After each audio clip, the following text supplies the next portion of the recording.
Hello welcome to all of you. आज हम start करने वाले हैं अपना लेक्चर 2, जो कि हमने सीरीज स्टार्ट की थी टॉप 10 क्वेश्चन की मैथ्स की। उसका लेक्चर 2 है और इसके अंदर में जैसा कि आपको पता है कि हम लोग हार्ड क्वेश्चंस को करने वाले हैं, जो कि डिफरेंट मॉक्स के अंदर में आए हुए हैं या फिर डिफरेंट प्लेटफॉर्म के ऊपर में या फिर PYQs के अंदर में जो भी हार्ड क्वेश्चंस थे उसको हम लोग इसके अंदर में करने वाले हैं। तो आज हमारा लेक्चर 2 और आई होप कि आपने लेक्चर 1 देख लिया होगा, और अगर नहीं देखा है तो आप पिछला लेक्चर भी देख लीजिए। ठीक है, तो हम बढ़ते हैं अपने पहले सवाल की तरफ। देखिए, ये जो सवाल है वो बहुत ज़्यादा इंटरेस्टिंग है और टाइम टेकिंग है। अगर आपको इजी अप्रोच नहीं पता है, टाइम टेकिंग क्वेश्चंस हैं, तो अभी इसमें देखिए आपको निकालना क्या है, 1/x 1/y और 1/z, ये आपको फाइंड करना है। और इसके अंदर में आपको ये फाइंड करने के लिए x, y और z की वैल्यू निकालनी पड़ेगी। अब इंपॉर्टेंट चीज़ ये है कि हमारे पास में तो एक ही इक्वेशन है, एक इक्वेशन से तीन वेरिएबल की वैल्यू हम लोग नहीं निकाल सकते। तो इस एक चीज़ आपको वैल्यू पुटिंग अगर आपको आता है नहीं है तो मैं आपको वो भी बाद में पढ़ा दूंगा, लेकिन इंपॉर्टेंट चीज़ ये है कि जब भी आपके पास में इक्वेशंस कम हो और वेरिएबल ज़्यादा हो, इक्वेशन कम हो और वेरिएबल ज़्यादा हो, तो जितने वेरिएबल ज़्यादा है उनकी हम कुछ भी वैल्यू पुट कर सकते हैं। ठीक है, वैल्यू पुटिंग इसको बोलते हैं, वैल्यू पुटिंग। तो वैल्यू को हम कुछ भी पुट कर सकते हैं। तो आपको यहाँ पे एक ध्यान रखना है कि हमारे पास में तीन वेरिएबल है, एक्स, वाई और जेड। इसमें से आप कोई भी दो वेरिएबल की वैल्यू पुट कर सकते हो। ठीक है, तो आपको अपने आप मान लीजिए कि आप वाई और जेड इसकी वैल्यू पुट करते हो, तो आपको सबसे पहले दिमाग में आता है कि मैं वाई और जेड को जीरो रख देता हूँ। लेकिन इंपॉर्टेंट चीज़ ये है कि वाई और जेड को आप जैसे ही यहाँ पे जीरो रखोगे तो आपको हर के अंदर में आपका जीरो बन रहा है, तो यहाँ इसका वैल्यू फिर इनफाइनाइट हो जाएगा। तो हम वैल्यू पुटिंग में एक चीज़ ध्यान रखते हैं कि हमारा इनफाइनाइट नहीं होना चाहिए वैल्यू, या फिर 0/0 नहीं होना चाहिए, 1/0 नहीं होना चाहिए, तो ऐसे रूप नहीं आने चाहिए। तो ये हमें ध्यान रखना होता है। तो हम लोग यहाँ पे y = 0 तो नहीं पुट कर सकते और z = 0 भी पुट नहीं कर सकते। तो हम लोग वैल्यू क्या पुट करेंगे, हम लोग y की जगह पे 1, y = z = 1 रख सकते हैं। तो ये हमारा पहला चीज़ है कि हम लोग इस तरह से कर सकते हैं, 13x - 5/x प्लस यहाँ पे 1 पुट करेंगे तो 13 - 5 = 8, और यहाँ पे भी सेम 8 = 0। तो 8 और 8 16। और इंपॉर्टेंट चीज़, अब एक चीज़ थोड़ा और ध्यान रखिएगा, 13x - 5 और यहाँ पे आ जाएगा -16x, और यहाँ पे ये हो जाएगा आपका x बराबर हो जाएगा 5/29। ठीक है, x बराबर 5/29 हो जाएगा। और यहाँ पे अगर हम लोग यहाँ पे यही वैल्यू को रखेंगे तो 5/29 ये रखेंगे हम लोग किस पे जगह पे, x की जगह पे, तो 1/x, और प्लस 1 रखेंगे तो 1 और 1 2 हो जाएगा। ठीक है, तो अब यहाँ पे देखिए 29/5 प्लस 2, 5 दूना 10, 10 और 39, 39/5। अब इंपॉर्टेंट चीज़, एक और चीज़ याद रखना, ये हमारा हो गया आंसर। एक चीज़ ये तो हो गया हमारा मेथड 1, ठीक है, वैल्यू पुटिंग करके। लेकिन एक चीज़ आपको सिमिलरिटी का मैं एक और चीज़ बताता हूँ कि जैसे आप इसमें देखो, ये क्वेश्चन ऐसा है कि 13x - 5/x, 13y - 5/y, 13z - 5/z, यहाँ पे सिमिलरिटी है। पहला टर्म, दूसरा टर्म और तीसरे टर्म में सिर्फ वेरिएबल का डिफरेंस है, सिर्फ वेरिएबल का, बाकी पैटर्न सेम है। और यहाँ पे भी पूछ रहे हैं ना, तो एक्स वाई जेड, तो हम ये भी तो कर सकते हैं ना, एक्स बराबर वाई बराबर जेड रख देते हैं, कुछ भी वैल्यू पुट नहीं करना है, लेकिन हम लोग वेरिएबल को सेम कर सकते हैं। जैसे ही अभी सिमिलरिटी का सवाल मिले, सिमिलियर टर्म मिले, तो हम लोग उसको वेरिएबल को बराबर कर देते हैं। तो यहाँ पे क्या हुआ, 13x - 5/x है ना, तो यहाँ पे हम लोग क्या करते हैं, इसको भी x रख देते हैं, इसको भी x रख देते हैं, y और z दोनों को x रख देते हैं, तो सेम टर्म बन जाएगी तीनों। तो यहाँ पे तीनों को जोड़ेंगे तो यही बनेगा 3 × 13x - 5/x। इतना समझ में आया कि हम लोग क्या करेंगे, ये होगा बराबर 0, तो ये इधर जाएगा तो ये भी 0 बन जाएगा, और ये भी जाएगा तो इधर भी 0। तो x बराबर क्या बना, 5/13। तो x जैसे ही 5/13 बना और हम लोगों ने अब ये निकालना है, तो इसमें क्या होगा, 1/x प्लस ये भी 1/x, ये भी 1/x, तो 3 बार 1/x मतलब क्या हो गया, 3 × 1/x। तो x की वैल्यू हम लोग क्या रखेंगे, 5/13, तो 3 इंटू, और ये ऊपर चला जाएगा तो 13/5, तो ये हो गया 39/5। तो इसमें हमने क्या किया, पिछले वाले सवाल के अंदर में हमने y और z की कोई भी वैल्यू पुट की, वहां से x निकाला और फिर यहाँ पे वैल्यू पुट किया। लेकिन दूसरे वाले मेथड में हमने क्या किया, जैसे ही हमें सिमिलरिटी मिलने लगी तो हम लोगों ने क्या किया, ईजी करने के लिए तीनों वेरिएबल को एक ही वेरिएबल बना दिया, सेम वेरिएबल बना दिया, तो इससे हमारा सवाल और ईजी हो गया। अंडरस्टूड। तो ऐसे ऐसे सवाल हम लोग आगे करते रहेंगे। नेक्स्ट क्वेश्चन देखिए, 6 व्यक्तियों के समूह में से जब 45 किलोग्राम वजन वाले एक व्यक्ति को एक नए व्यक्ति से बदल दिया जाता है तो उनके औसत वजन में 2.5 किलोग्राम की वृद्धि हो जाती है। वैसे ये सवाल हमने कल किया था, तो हम लोग नेक्स्ट करते हैं। ठीक है, तो ये सवाल करते हैं। पिछला वाला सवाल हमने पहले वाले वीडियो के अंदर में किया था, तो हम लोग इसको स्किप कर देते हैं और नेक्स्ट क्वेश्चन की ओर बढ़ते हैं। तो अभी देखिए इस सवाल को आप पढ़िए। अनीता एक बैंक से साधारण ब्याज की 10% की दर पर 3,80,000 उधार लेती है, तो कितना हुआ? रेट क्या है? रेट हमारा है 10%, और जो बोरो किया जो हमारा प्रिंसिपल अमाउंट है वो क्या है? 3,80,000। अब देखिए पहले वर्ष के अंत में वह मूलधन के प्रति 20,000 रुपये चुकाती है। एक चीज़ ध्यान रखिएगा, जैसे ही पहला साल एंड होता है, जैसे ही फर्स्ट ईयर एंड होता है, तो वो क्या करती है? 20,000 रुपये चुकाती है वापस। तो अब पहले ये देख लीजिए कि पहले साल का ब्याज कितना हो जाएगा। 10% 3,80,000 का एक साल में क्या होता है? P/R/T/100। तो आप डायरेक्ट भी कर सकते हो, 10% होगा। तो हमारा ब्याज क्या बना? फर्स्ट ईयर का ब्याज क्या बना? ब्याज फर्स्ट ईयर का, ठीक है, ये 1 वाला फर्स्ट ईयर का ब्याज हमारे पास में क्या बनेगा? 10% ऑफ 3,80,000, तो हो जाएगा 38,000। ठीक है, अब देखिए 38,000 हो गया। लेकिन एक चीज़ आपने साधारण ब्याज में आपको एक चीज़ पता होगा, जितना अमाउंट हम लोग दे देते हैं वो हमारे प्रिंसिपल से कम हो जाता है। ठीक है, तो प्रिंसिपल अमाउंट 3,80,000 था, लेकिन उसने तो एक साल के बाद में 20,000 चुका दिया है। तो अब हमारे पास में प्रिंसिपल कितना रह गया? 3,60,000। एक चीज़ ध्यान रखिएगा, बहुत इंपॉर्टेंट चीज़ है कि आप इसमें ब्याज को ऐड मत कर दीजिएगा। वो चक्रवृद्धि ब्याज के अंदर में होता है, वो कंपाउंड इंटरेस्ट के अंदर में होता है, जब ब्याज के ऊपर ब्याज लगता है। तो ये साधारण ब्याज है, तो यहाँ पे मूलधन कम होता जाएगा। तो ये ध्यान रखना है, पहले साल का ब्याज पड़ा था और हमारा मूलधन हो गया। अब क्या हुआ? यदि अनीता दूसरे वर्ष के अंत में पूरा ऋण चुकाना चाहती है, तो उसके कुल पुनर्भुगतान का कितना प्रतिशत जो होगा वो ब्याज होगा। अब ये आगे वाला बाद में समझाता हूँ, पहले ये देखिए दूसरे वर्ष का ब्याज क्या होगा। अब दूसरे वर्ष में भी सेकेंड ईयर का जो हमारा इंटरेस्ट होगा, सेकेंड ईयर का जो इंटरेस्ट होगा वो इसका 10% होगा। इसका 10% क्या होगा? 36,000। अब आप सोचिए कि टोटल इंटरेस्ट कितना हो गया। अब यहां पे सवाल क्या पता? उसके कुल पुनर्भुगतान का। अब पहले ये देखिए कि पहले साल में तो उसके 20,000 रुपए दिए, और दूसरे साल के अंदर में वो कितना रुपए देगा? उसके कुल पुनर्भुगतान मतलब दूसरी बार का भुगतान। तो दूसरी बार वो कितना भुगतान करेगा? एक तो आप करेगा वो 3,60,000 उसका पेंडिंग है प्रिंसिपल में से, 3,60,000 वो पेंडिंग है, वो करेगा पुनर्भुगतान। और पहले साल का ब्याज भी देना है और दूसरे साल का ब्याज भी देना है। पहले और दूसरे साल का ब्याज को जोड़ देते एक बार, तो कितना हुआ? 8 और 6 14 और 1, और ये हो गया 74। तो 74,000 उसका ब्याज हुआ। अब 74,000 ब्याज में से ये एक तो ब्याज देना है और एक जो बचा हुआ प्रिंसिपल अमाउंट है वो देना है। तो 74,000 इसमें जोड़ दो, तो ये कितना हो गया? 000, और ये आपका हो गया 4, और ये 7 6 13, तो 4,34,000। तो ये क्या हुआ? ये दूसरी बार में जब दूसरा ईयर एंड होगा, सेकेंड ईयर जब एंड होगा, तो उस समय वो क्या करेगा? अनीता क्या करेगी? पे करेगी। ये सेकेंड ईयर में जब पुनर्भुगतान करेगी ये करेगी। लेकिन अब सवाल क्या पूछ रहा है? उसके कुल पुनर्भुगतान का कितना प्रतिशत ब्याज होगा? कितना प्रतिशत ब्याज होगा? ब्याज हमारा कितना है? 74,000 है, और इसका कितना होगा? तो 74,000 74,000 अपॉन 4,34,000 इंटू 100, 3 जीरो से 3 जीरो कैंसिल। अब क्या बचा? 7400 अपॉन 434, ये आपका गया एक बार, और ये बचा हुआ कितना है?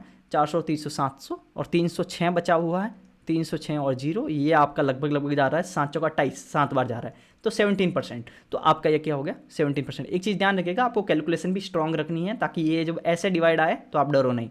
ठीक है, तो ये चीज़ ध्यान रखिएगा। और एक इंपॉर्टेंट चीज़, हम लोग इस सीरीज़ के अंदर में क्या कर रहे हैं, थोड़े से हार्डर साइड में जो सवाल है वो करने वाले हैं, और टाइम कंज्यूमिंग सवालों को करने वाले हैं, ताकि ईजी वाले सवाल तो सब कर लेंगे। ये चीज़ ध्यान रखिएगा, वीडियो को आपको स्किप भी नहीं करना है, पूरा देखना है। क्यों? क्योंकि हार्ड सवाल है तो आपका मन भी नहीं करे, ये भी हो सकता है। तो आपको एक चीज़ ध्यान रखना है कि इजी सवाल अगर रहेंगे तो वो तो सब कर लेंगे, लेकिन आपका स्कोर 35 से 40 के बीच में नहीं लेके आना है, आपको 50 आउट ऑफ 50 लेके आना है। अगर आपको 50 आउट ऑफ 50 लेके आना है तो आपको हार्ड सवालों की भी प्रैक्टिस करनी पड़ेगी। ये वो सवाल है जो थोड़े टाइम टेकिंग होते हैं और आपको समझ नहीं आते हैं पहली बार पढ़ने में। ठीक है, तो हम लोग बढ़ते हैं नेक्स्ट सवाल में। ठीक है, तो आपका ये चौथा सवाल, पी और क्यू दो कैन हैं, दोनों में सोडा और कोल्ड ड्रिंक है। ठीक है, पी और क्यू दो कैन हैं, और उसमें दोनों में क्या है? एक सोडा है और एक में कोल्ड ड्रिंक है। ठीक है, मतलब सोडा और कोल्ड ड्रिंक है पी और क्यू में। कैन पी में 40% सोडा है। 40% क्या होता है? अब इंपॉर्टेंट चीज, 40% क्या होता है? 40% आपका होता है 2/5, और आगे आएगा 60%। तो 60% क्या होता है? 3/5। ये इतना आता होगा आपका फ्रैक्शन। तो 40% सोडा है पहले वाले पी में, 40% सोडा है। अब सोडा कितना है? 2 है। ये सोडा कितना है? 2 है। अब टोटल 5 है, 5 में से 2 सोडा है, तो बाकी ये आपका कोल्ड ड्रिंक कितना हुआ? 3। ठीक है, रेशियो आपको पता चल गया होगा। और क्यू में सेम टू सेम चीज, 3:2 है। ठीक है, यदि कैन पी और कैन क्यू के मिश्रण को 1:3 के अनुपात में मिलाया जाता है, P और Q को हमको किस में बनाते हैं, 1:3 के अंदर में, इसका 1 और इसका 3, तो जिसमें सोडा का P% प्राप्त होता है, तो अब जो मिलेगा वो P% मिलेगा, P का मान ज्ञात कीजिए। अब इंपॉर्टेंट चीज़ आपको इस टाइप का सवाल करने का, देखिए मैं डिफरेंट टाइप के सवाल लेके आ रहा हूँ, तो आपको उस सब में कॉन्सेप्ट भी आपको पता चलते जाएंगे। एक चीज़ ध्यान रखना है, इसमें क्या है कि सबसे पहले ऐसे जब सवाल आते हैं ना कि P में सोना और चांदी का मिश्रण है और Q में भी सोना और चांदी है, दोनों को मिलाया तो कितना बनेगा, 1:3 में मिला रहे हैं, इस टाइप का अगर कुछ भी सवाल आए तो आपको क्या करना है, सबसे पहले तो आपको ये चेक करना है कि इन दोनों का सम है ना सेम होना चाहिए, तब जाके ये मल्टीप्लाई होगा। सबसे पहले क्या करो, इन दोनों का सम करो, 3 और 4 5, इस P वाले का सम रेशियो का कितना सम आ रहा है, 5 आ रहा है, Q वाले का कितना आ रहा है, 5 आ रहा है, तो ये सेम है। तो अगर सेम है तो हमें कुछ भी करने की जरूरत नहीं है, लेकिन अगर सेम नहीं है तो हमें सेम बनाना है। मान लीजिए कि 3:5 2 की जगह पे यहाँ पे सम है ना 5 की जगह 10 आ जाता, तो हम लोग इस पहले वाले रेशियो को 2 से मल्टीप्लाई करते, पहले बराबर बनाते हैं, उसके बाद ये चेक करते हैं कि भाई कि आपको कितने कितने रेशियो में हम लोग मिला रहे हैं, 1:3 में मिला रहे हैं, कितने में मिला रहे हैं, तो वो बाद की बात है।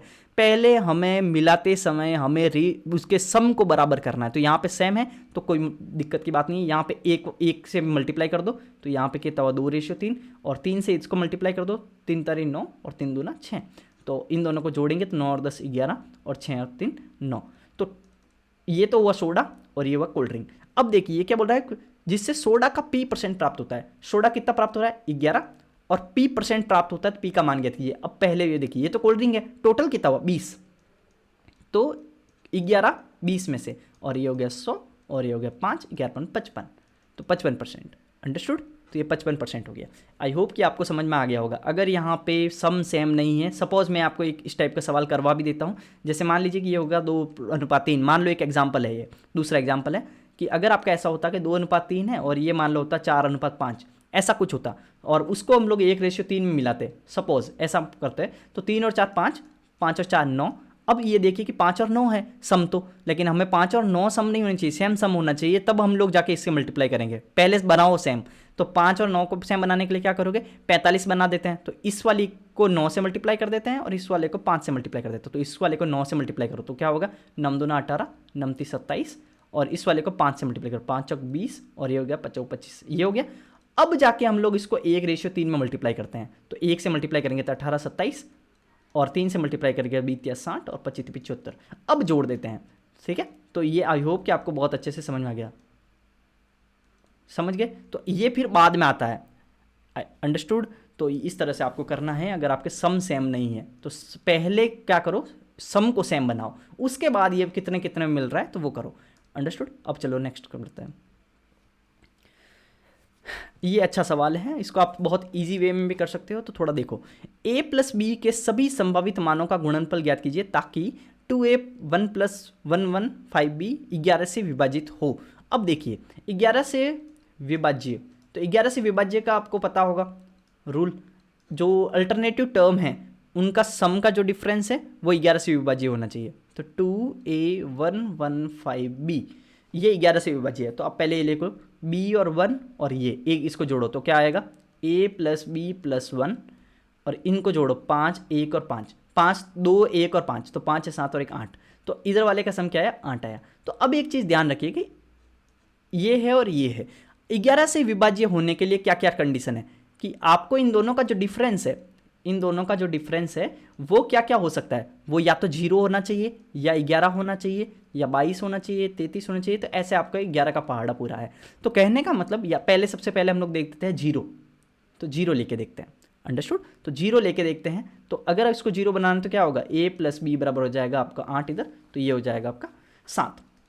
तो एक तो a + b की वैल्यू आ गई 7। अब एक बार 0 नहीं लेते, एक बार 11 लेते हैं, तो 11 होगा तो 11 8 19, 19 में से 1 गया 18, तो a + b बराबर आ गया 18, 11 8 19, 19 में से गया 18। अब देखिए, अब हम लोग 22 लेते हैं, लेकिन एक चीज़ थोड़ा सा यहाँ पे बहुत ज़्यादा ध्यान रखने की चीज़ है, केयरफुली। अब सोचो 22 लेते हैं एक बार, 22 और 8 हो गया 30, 30 में से 1 गया 29, a + b बराबर 29। लेकिन ये हम एक्सेप्टेबल नहीं है। क्यों एक्सेप्टेबल नहीं है आप सोचिए, ये क्यों एक्सेप्टेबल नहीं है, क्योंकि यहाँ पे a और b क्या है, ये कोई वेरिएबल नहीं है। यहाँ पे ये चीज़ें ये है कि ये एक सिंगल डिजिट है, ये कोई डबल डिजिट नहीं है, सिंगल डिजिट है। तो सिंगल डिजिट मैक्सिमम क्या है, 9 और 9 ही हो सकती है, इससे ज़्यादा तो क्या ही होगी। तो 9 और 9 क्या होगा 18, तो 18 से ज़्यादा हो ही नहीं सकता है ए और बी का सम। तो यहाँ पे 29 नहीं आएगा, तो क्योंकि इससे ज़्यादा आप जो भी लोगे तो a+b है ना 18 से ज़्यादा आ जाएगा, तो आपको ये एक्सेप्टेबल नहीं है, तो ये दो ही पॉसिबल वैल्यू है। तो 7 × 18, 7 × 18 आता है 126, समझ गए। तो ये आपको इस तरह से करना है। चलो नेक्स्ट सवाल, find the total surface area of A conical flask of radius 12 and height 35। ये मैंने बहुत ईजी सवाल है, ये बहुत ईजी सवाल है, लेकिन इसको मैंने क्यों रखा है, ये चीज़ ध्यान रखो क्यों रखा है। अगर आप इसको सॉल्व करोगे तो आप ये मान लीजिए कि आप अपना टाइम वेस्ट कर रहे हो। एग्ज़ाम में इस सवाल को सॉल्व ऐसे नहीं करना है। इसको कैसे सॉल्व करना है, जब भी हमें टोटल सरफेस एरिया चाहिए आपको कोनिकल फ्लास्क का, कोनिकल फ्लास्क मतलब शंकु, ठीक है, तो शंकु का आपको क्या चाहिए, टोटल सरफेस एरिया। अब थोड़ा सा मैं आपको एक चीज़ सिखाता हूँ, वो देखिए शंकु का टोटल सरफेस एरिया क्या होता है, pi r bracket r plus l, pi r कोष्टक आर प्लस एल। पाई तो आपको पता है, आर आपका क्या हुआ, रेडियस आपको दे रखी है, ये आर रेडियस पता है, एल नहीं पता है तो आपको एल निकालनी पड़ेगी। 12 और 35 का आपके एल 37 आ जाएगी, ये 12 है, ये 35 है, तो ये 37 आ जाएगी, ये सब तो आपको पता है, तो ये 37 आ जाएगी। तो फिर आप इसको सॉल्व करोगे और ये सब टाइम वेस्ट करने का तरीका है, एल रखोगे और ये सब कैलकुलेशन करोगे, लेकिन ऐसे नहीं करना है। आपको ये पता है कि आपको ये करना है, और यहाँ पे कोई ये फिक्स आंसर है, मैं सिखा रहा हूँ वो देखिएगा, ये फिक्स आंसर है, फिक्स, ठीक है। यहाँ पे कोई भी अप्रॉक्स नहीं है, ये आंसर ये अप्रॉक्स में नहीं है। अगर कभी भी अप्रॉक्स में आंसर नहीं हो और आपको ये वॉल्यूम निकालना है, सरफेस एरिया निकालना है, इस टाइप की कोई भी चीज़ है और जिसमें पाई आ रहा हो, वर्ग में पाई में नहीं आता है, ध्यान रखना, आयत वर्ग ये सब में घन वगैरह घन घनाभ में नहीं आता है, तो उसमें ये नहीं लगेगा। बाकी सब में क्या होगा, पाई आ गया, शंकु हो गया, बेलन हो गया, गोला, अर्धगोला, सेमी, ये हेमीस्फेयर वगैरह हो गया, जो भी है उन सब में पाई आएगा। पाई आ रहा है इसका मतलब 22/7 आ रहा है, 22 आ रहा है मतलब इसमें 11 × 2 आ रहा है, तो 11 आ रहा है, और 11 कहीं से कट भी नहीं रहा है, क्योंकि आर में बट्टा में तो कोई 11 दे ही नहीं रखा है, तो ये कटेगा भी नहीं। ये कॉन्सेप्ट बता रहा हूँ, तो आप ये सोचिए कि 11 का ये क्या होगा, मल्टीपल होगा। हमेशा वॉल्यूम और ये एरिया 11 के मल्टीपल होते हैं, तो अगर अब और कट नहीं रहे हैं तो चेक कर लीजिएगा, कट नहीं रहे हैं, और ऑब्वियसली यहाँ तो कुछ नहीं कट रहा है, तो 11 के मल्टीपल होंगे। और अब हमने 11 का मल्टीपल डिविजिबिलिटी रूल देखा था पिछले सवाल में, कैसे होगा, 8 और 8 16, 4 और 1 5, 16 में से 5 गया 11, तो 11 का डिविजिबल है, तो ये आंसर है। पहले एक बार चेक कर लो, ऐसे केस में सारे चेक करने हैं। 8 7 15, 15 में से 3 गया 12, ये नहीं है। 9 10 11 में से 2 गया 9, ये भी नहीं है। 1 8 8 2 16, और 16 में से 9 गया, ये हो गया 7, ये भी नहीं है। तो आपका आंसर हो गया ये। तो आपको ये डायरेक्ट ऐसे सवाल कैसे करने हैं, सीधा सवाल पढ़ा कि टोटल सरफेस एरिया निकालना है कोनिकल फ्लास्क का, और यहाँ पे कोई भी चीज़ कटेगा नहीं। Total surface area conical flask में इसमें पाई आता है, 11 का मल्टीपल होगा, 8 2 16, ये इस तरह से करके ये डायरेक्ट टिक करना है। ये चेक किया नहीं आ रहा है तो डायरेक्ट उत्तर हो गया, करना नहीं है। ये SSC CGL का एक मेंस जो था ना, SSC CGL मेंस 2024 का 20 जनवरी का शिफ्ट, उसमें भी इस टाइप का कुछ सवाल आया था। उसमें भी आप डायरेक्ट 11 का मल्टीपल देखो और उसके बाद में आगे बढ़ो। अब देखो, अगर आपको कभी भी डाउट भी हो ना कि यार वो सही किया कि नहीं किया, कोई कट तो नहीं रहा था, कुछ भी हो, तो एक बार तो आप आगे बढ़ जाओ, आगे वाले सवाल करो, जब टाइम बचे तो फिर जाके वापस आओ और फिर एक बार में देख लो उसको, एक बार थोड़ा गौर करके, ठीक है। तो ये आपका आंसर हो गया। नेक्स्ट, 2 वृत्तों की त्रिज्या 23 और 11 है, उनके केंद्र एक दूसरे से 37 सेंटीमीटर दूर है। संपर्क बिंदुओं के बीच वृत्तों पर उभयनिष्ठ अनुस्पर्श रेखा की लंबाई ज्ञात कीजिए। अब एक चीज़ ध्यान रखिएगा, यहाँ पे हिंदी के अंदर में ये जो लिखा हुआ है ना अनुस्पर्श रेखा, तो पहले तो ये देखिए कि ये सवाल बहुत ईजी है, और मैंने ये रखा क्यों है वो देखिए। ये मैंने जो SSC में स्टार्ट कर रहे हैं ना उन लोगों के लिए रखा है। क्यों? क्योंकि जो एक्सपीरियंसड है ना उनको तो ये सवाल एकदम जबान पे याद है, क्योंकि ये SSC का पिछले 2-3 साल का फेवरेट सवाल है, फेवरेट। आप ये मान लीजिए कि आप इतना फेवरेट सवाल है कि ये पूछता ही पूछता है, व्रत के अंदर में अगर कुछ सवाल पूछता है तो सबसे पहले यही पूछता है, ठीक है। यहाँ पे 3 तरह की चीज़ें हैं, मैं तीनों बता देता हूँ ताकि आपको एकदम परफेक्ट हो जाए आपका इस तरह का कोई भी सवाल आए। यहाँ पे देखिए, एक होता है अनुस्पर्श रेखा, और एक होता है अनुप्रस्थ स्पर्श रेखा, ठीक है। अनुस्पर्श रेखा ये है डायरेक्ट कॉमन टेंजेंट, और ये है आपका इनवर्स कर दो या फिर तिर्यक, या आपका तिर्यक अनुप्रस्थ स्पर्श रेखा ये भी बोलते हैं इसको, ध्यान रखिएगा। ये डायरेक्ट है और ये डायरेक्ट नहीं, इनडायरेक्ट बोल दीजिए इसको। तो अलग अलग आपके इसके टर्मिनोलॉजी है, इनडायरेक्ट कॉमन टेंजेंट, तो ये 2 चीज़ है। तो यहाँ पे ये होते क्या है थोड़ा ये समझ लीजिए। 2 वृत्त जब ऐसे हैं, अनुस्पर्श रेखा क्या, आपके उभयनिष्ठ अनुस्पर्श रेखा क्या होती है कि ये डायरेक्ट इन दोनों की ये जो टेंजेंट है ये अनुस्पर्श रेखा है। अनुप्रस्थ स्पर्श रेखा क्या है, इधर वाले पॉइंट से इधर वाले पॉइंट को मिलाया और इधर वाले से इधर वाले में, ये हो गया अनुप्रस्थ स्पर्शरेखा। ठीक है, ये अनुस्पर्शिका, ये हो गया अनुप्रस्थ स्पर्शरेखा।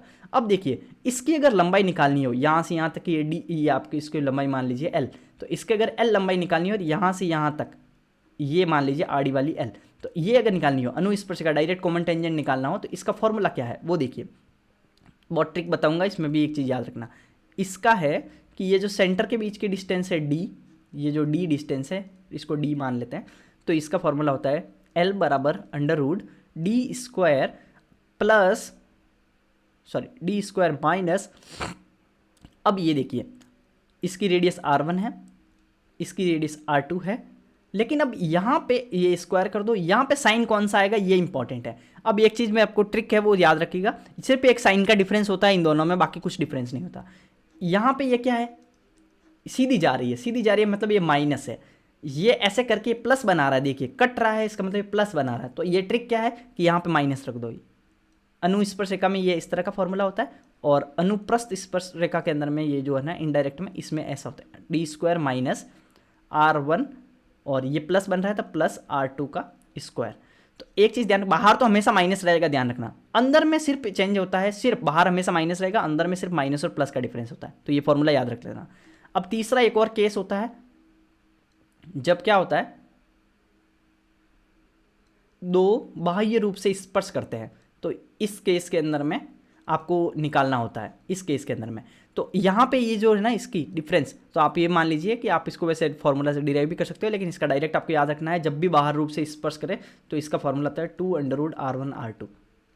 ठीक है, एल का, एल बराबर 2√R1R2। मैंने ये सारा टॉपिक पढ़ा दिया है, ये तीनों आप फॉर्मूला याद रखिएगा। और यहाँ पे क्या निकालने में, अब उभयनिष्ठ अनुस्पर्शिका निकालनी है। उभयनिष्ठ अनुस्पर्शिका का फॉर्मूला क्या है, एल बराबर अंडर रूट डी स्क्वायर, केंद्रों के बीच की दूरी, केंद्रों के बीच की दूरी क्या है 37 का स्क्वायर, माइनस यहाँ पे क्या हुआ, दो वृत्तों की त्रिज्या है, अनुस्पर्श में क्या बताया था मैंने, डायरेक्ट है, तो डायरेक्ट मतलब माइनस है बीच में, तो 13 माइनस 11, तो ये हो गया 12, तो 12 का स्क्वायर, और ये इसका हो गया 35।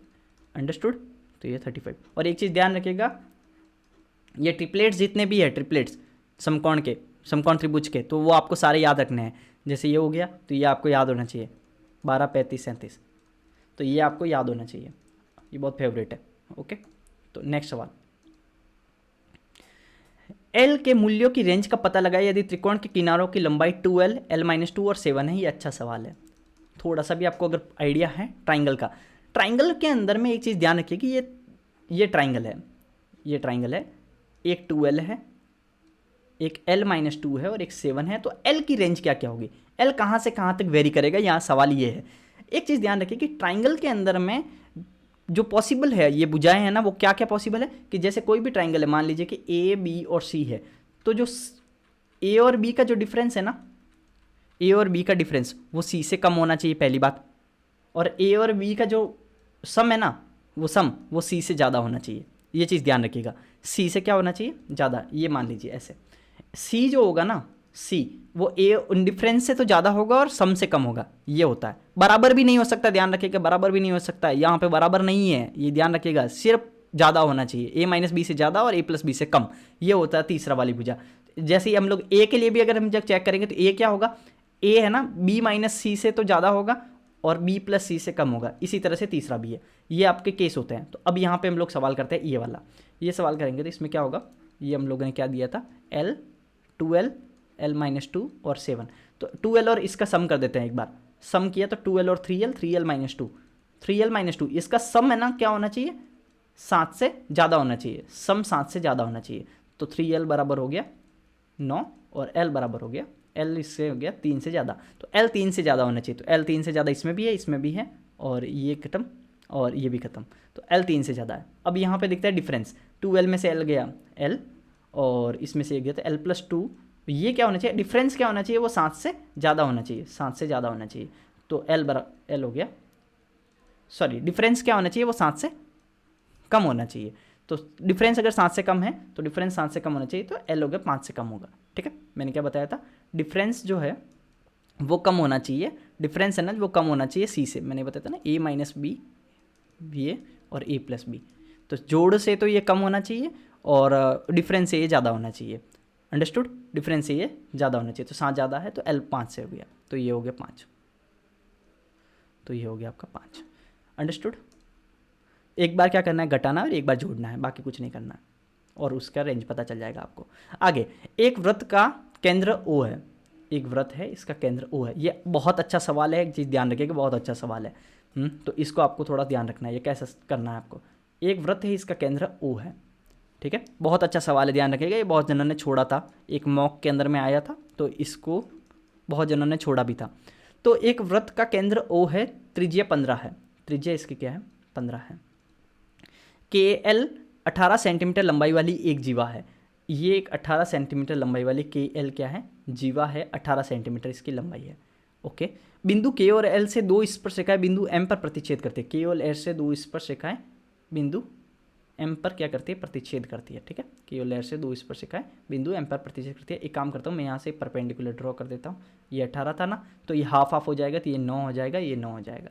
और आपको ये पता होगा, ये 15 है, ये 9 है, तो ये 12 होगा। कैसे होगा, ये 3 का ना 5, ये ट्रिपलेट कैसा बन रहा है, ये ऐसे बनता है ना, 3 4 5, और ये 3 गुना है, 3 3 3, तो ये 12 हो जाएगा। तो इतना तो आपको समझ में आ गया होगा, ट्रिपलेट आपको आता होगा। तो 9 9 और 12 हो गया। केवल ऐसे दो स्पर्शरेखा बिंदु M पर प्रतिच्छेद करते हैं। M K की लंबाई ज्ञात कीजिए, M K की लंबाई ज्ञात कीजिए, ये X वैल्यू ज्ञात करनी है। अब बहुत अच्छा चीज़ है, यहाँ पे एक चीज़ समझना, इसकी वैल्यू ज्ञात करनी है, इसकी। तो ये 9 है, ये 12 है, ये 15 है, तो आप कैसे निकालोगे, आप खुद ट्राई कीजिए, पेन और पेपर लो और ट्राई करो। तो अब एक काम करो, यहाँ से मैं ये ड्रॉ कर देता हूँ, ड्रॉ कर दिया।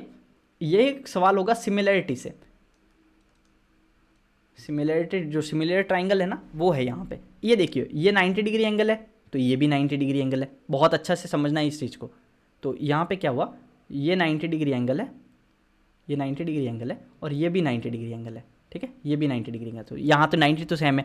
अब क्या हुआ, ये जो एंगल है ना, ये वाला एंगल, वो देखिए इस वाले ट्राइंगल में भी आ रहा है, और ये बड़े वाला जो पूरा ट्राइंगल है ना, इसमें भी आ रहा है। तो एक दो एंगल सेम है, तो तीसरा भी सेम होगा, तो ये क्या हुआ, सिमिलर ट्राइंगल हो गया ना। तो यहाँ पे हम लोग को क्या निकालना है, सिमिलरिटी निकालनी है। तो पहले मैं क्या करता हूँ, इस एंगल के लिए है ना, मैं दोनों का भुजा लिख देता हूँ। इस एंगल के लिए इसके सामने वाली भुजा क्या है, 9 है, तो इसके सामने वाली भुजा 9 है। इसके सामने वाली, इस दूसरे वाले ट्राइंगल में क्या है, इसके सामने वाले छोटे वाले ट्राइंगल में 9 है, बड़े वाले ट्राइंगल में क्या है, x है, तो बड़े वाले ट्राइंगल में x है। अब मैं एक दूसरा एंगल लेता हूँ। दूसरा एंगल क्या है, ये वाला।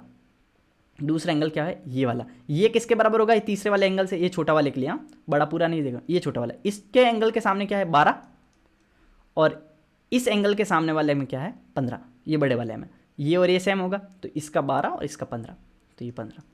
इतना समझ में आया।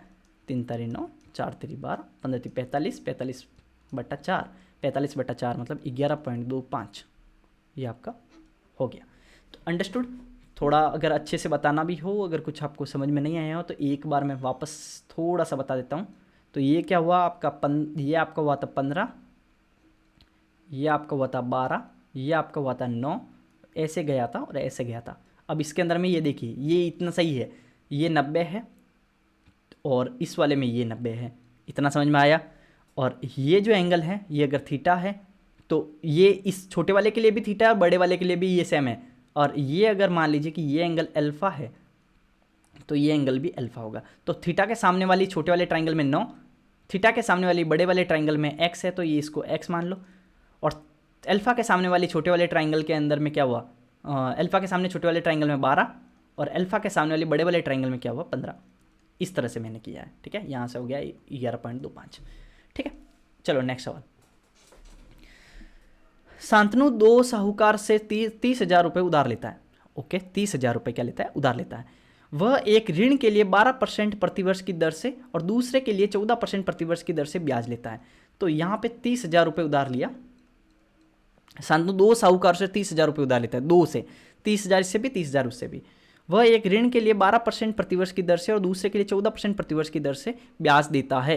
पूरे वर्ष में उसके द्वारा भुगतान किया गया कुल ब्याज 3,720 रुपये हैं। यदि दोनों राशि साधारण ब्याज पर उधार ली गई तो 12% की दर से उसे कितनी राशि उधार ली थी। अब इंपॉर्टेंट चीज़ यहाँ पे ये है, 3,720 रुपये, 3,720 रुपये उसने क्या दिया, पूरे वर्ष में उसके द्वारा भुगतान किया गया कुल ब्याज 3,720 है। कुल ब्याज 3,720 है, और 30,000 दो जनों से लिया है। 30,000 क्या लिया, 2 जनों से लिया है। तो उसके द्वारा आप देखिए, 1 से 12% लिया, 1 से 14% लिया। ये देखिए मिक्सचर एंड एलिगेशन से करना है। ये वैसे नहीं करना है जिस तरह से आपने ये देखा है ना कि आपने ये 12%, 14%, और यहाँ पे क्या हुआ, शांतनु 2 साहूकार से 30,000 रुपये उधार लेता है, वह एक ऋण के लिए 12% और 14%, 3,720, तो 3,720 रुपये और 30,000 रुपये उधार लेता है इंटू 100। ये टोटल कितना परसेंट हो गया ब्याज आपका, 100 से 100 कैंसिल, एक ये कैंसिल हो गया, तो यहाँ से ये काट दीजिए, 3 से 7, 3 10 11 12, 30 से कट रहा है 10, 1 3 2 3 6, 1 4 3 12, तो ये क्या हुआ 12.4, ये क्या हुआ 12.4% हो गया। तो अब मैं ये बता रहा हूँ क्या हुआ है यहाँ पे कि 30,000 रुपये उसने उधार लिया 12% से और एक 14% से, दूसरे के लिए 14% प्रतिवर्ष, एक से 12%, एक से 14%, तो यहाँ पे टोटल कितना हो रहा है, यहाँ पे कुमुलेटिव अगर आप देखोगे तो क्या हो रहा है 12.4, तो यहाँ पे इसमें से ये घटाया तो यहाँ से क्या होगा 0.4 आया डिफरेंस, और यहाँ पे क्या हुआ 4, और यहाँ पे डिफरेंस हो गया आपका तेरा 1.6, तो यहाँ से हटा दो तो ये हो गया 4:1, 4:1 हो गया। तो अब यहाँ पे एक चीज़ ध्यान रखिए, ये क्या बोला 12% की दर से उसे कितनी राशि उधार ली थी। अब चीज़ ध्यान रखिए, टोटल उसने लिया है 30,000 रुपये, बहुत अच्छे से समझना, टोटल उसने क्या लिया है 30,000 रुपये उधार लिया है, उसका कुछ भाग उसने 12% से लिया है, कुछ भाग उसने 14% से लिया है। मैंने क्या किया, यहाँ पे टोटल ब्याज पता है तो मैंने देखा कि भाई 30,000 के ऊपर में ये जो ब्याज है 3,720, वो कितना परसेंट ब्याज है, क्यूमुलेटिव ब्याज उसका है 12.5। मिक्सचर एलिगेशन आपको आता होगा तो क्या होता है 12 और 14 के बीच में आया, इधर में से ये माइनस करो, ज़्यादा में से कम माइनस करो, ज़्यादा में से कम माइनस किया 0.4, इसमें से ये माइनस कम किया तो 1.6, और इसका रेशियो है 4:1, तो 4 गुना ये और 1 गुना ये, तो टोटल कितना हो गया 5, ठीक है। तो 30,000 डिवाइड बाई 5, और हमें निकालना कितना है 4 की वैल्यू, 12% निकालना है ना, तो 4 की वैल्यू, तो यहाँ से कितना का 6×5 = 29 और 6×4 = 24,000। अंडरस्टूड बहुत अच्छे से।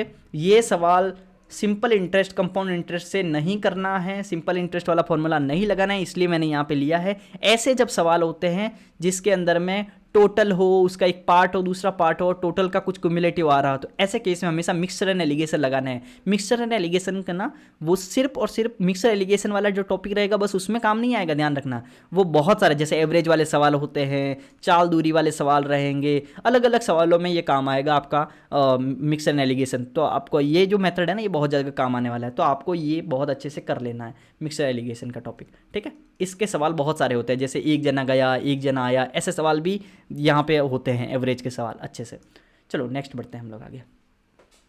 वैसे हो गया क्या सारा, ठीक है। 10 सवाल आपके पूरे हो चुके हैं। और एक इंपॉर्टेंट चीज़, वैसे इसके अंदर में 9 ही सवाल हुए क्योंकि दूसरा वाला सवाल हमने पिछले वाले लेक्चर के अंदर में कर लिया था, तो वापस वो रिपीट हो गया। तो एक चीज़ ध्यान रखिएगा, हमने ये 10 सवाल जो किए हैं उसके अंदर में आपने देखा तो 10 हमने कॉन्सेप्ट किए, ठीक है। हमने 10 हार्ड वाले सवाल किए। कमेंट सेक्शन में आप बताओ कि आपने खुद ने अगर ट्राई किया है तो कितने सवाल आपने किए। और एक चीज़ ध्यान रखना, आपको ये सीरीज़ स्टार्ट से लगाकर एंड तक पूरी देखनी है, पूरी देखनी है। और इम्पॉर्टेंट चीज़ एक और है कि आपको फर्स्ट लेक्चर से लगाकर आगे जब जो सीरीज़ कंप्लीट होगी तब तक आपको कंप्लीट बने रहना है। और अगर आप स्टार्ट से एंड तक बने रहते हो, स्टार्ट से एंड तक बने रहते हो, आई गारंटी कि आपको 50 आउट ऑफ 50 आपका पक्का इंश्योर है, ये 100% है कि आपका ये कंप्लीट हो जाएगा। क्योंकि आप ये मान के चलिए कि अगर आप हार्ड सवालों की प्रैक्टिस कर रहे हो तो इजी सवाल आपको बहुत बहुत ईजी लगने वाले हैं, और उसमें आप टाइम वेस्ट करेंगे ही नहीं, आप डायरेक्ट कर लेंगे। तो मैं यहाँ पे सिर्फ हार्ड सवाल और टाइम टेकिंग सवालों को लेके आने वाला हूँ, टाइम टेकिंग या फिर कुछ कॉन्सेप्ट जो बहुत ज़्यादा रिपीट होते हैं, तो वैसे वाले सवालों को लेने वाला हूँ ताकि आपका स्कोर बूस्ट हो। Okay, understood. तो बहुत अच्छा लगा इस लेक्चर के अंदर में, और आई होप कि आपको भी अच्छा लगा होगा। और आप इस चैनल को सब्सक्राइब कर लीजिए, ठीक है, सब्सक्राइब कर लीजिए, और इसको अपने दोस्तों के साथ भी शेयर कीजिए। चलो थैंक यू, और कल मिलते हैं फिर नए लेक्चर 3 के अंदर में, ठीक है। चलो बाय बाय।